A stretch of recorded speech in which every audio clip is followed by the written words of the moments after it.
કોલકાતાની આરજીકે હોસ્પિટલમાં મહિલા ડોક્ટર સાથે દુષ્કર્મ અને હત્યાના ઘટનાને લઈ સમગ્ર દેશમાં આક્રોશ જોવા મળી રહ્યો છે.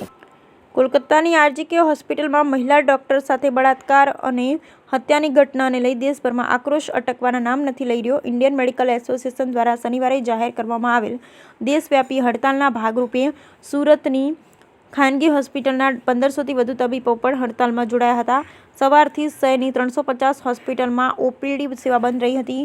આ દરમિયાન તબીબોએ જિલ્લા કલેક્ટર કચેરી સુધી રેલી કાઢી ધરણા કરી મહિલા તબીબો પર અત્યાચાર કરનારાઓને કડકમાં કડક સજા કરવા અને તબીબોની સુરક્ષા માટે કડક કાયદો બનાવવાની માંગણી કરી હતી. કોલકાતામાં બનેલી જનધન્ય ઘટના બાદ દેશભરના ડોક્ટર અને મેડિકલ વિદ્યાર્થીઓમાં રોષ જોવા મળી રહ્યો છે. કોલકાતામાં સતત વિરોધ પ્રદર્શન બાદ વિવિધ રાજ્યોમાં રેસિડેન્ટ અને જુનિયર ડોક્ટરો શુક્રવારથી હડતાલ પર ઉતરી ગયા છે. જ્યારે શનિવારે ઇન્ડિયન મેડિકલ એસોસિએશન દ્વારા દેશવ્યાપી હડતાલનું એલાન પણ કરવામાં આવ્યું છે. જે અંતર્ગત શનિવાર સવારે 6 વાગ્યાથી રવિવારના રોજ સવારે 6 વાગ્યા સુધી આઈએમએ સુરત શાખાના સભ્ય એવા તબીબોએ હડતાલ પાડી હતી. આ દરમિયાન આઈએમએ દ્વારા સવારે નવી સિવિલ હોસ્પિટલના ઓડિટોરિયમમાં સામાન્ય સભાનું આયોજન કરવામાં આવ્યું હતું. Bureau report, Sunil Ganjewala, Surat.